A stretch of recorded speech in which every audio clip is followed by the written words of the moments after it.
This guy, anyone know what this guy's name is? Stephen Hawking. Anyone know who this is? Stephen Hawking. Let's put them side by side. Anyone care to guess how old the guy on the left is? Shout out an age. 50, 70, any more? 73. The guy on the right, give me an age. 60, 35. Let's put the ages in. This is Hawking, age 40 in 1982. This is Hawking in 2007, age 65. This is a recent image of Stephen Hawking and his teeth. Now, I said in a previous lecture that I didn't think that they were dentures, that they've got to be real teeth. Dentists wouldn't give you dentures like that. So if you compare it with a much earlier image, his bottom teeth seem to be ground right down to the bone. So my comment was, did his teeth grow back? Now, I have been contacted by a dentist who reckons that the teeth on the right, they might be dentures. He's not 100%, but he says it's possible. Let's look at these two images.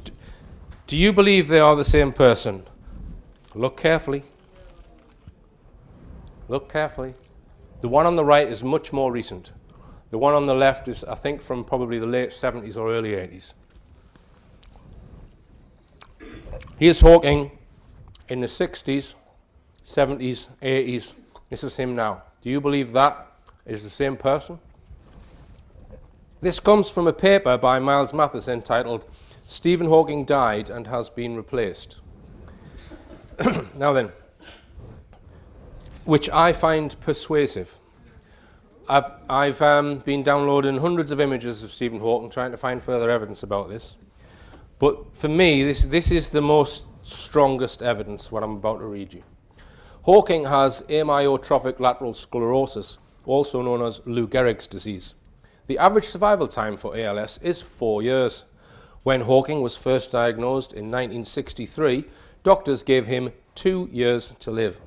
Hawking has had ALS for over 52 years, which is a record by many decades.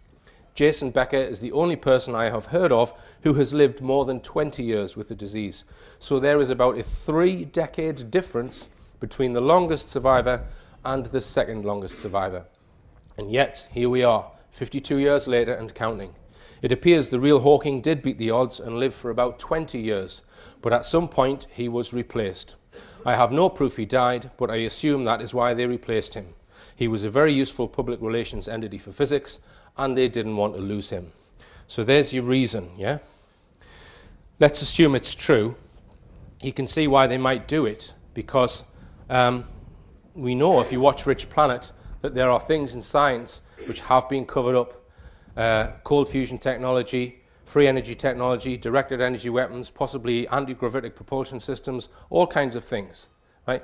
So if you're going to keep that type of thing covered up in physics, you're not going to want real scientists investigating those things and talking about them, right?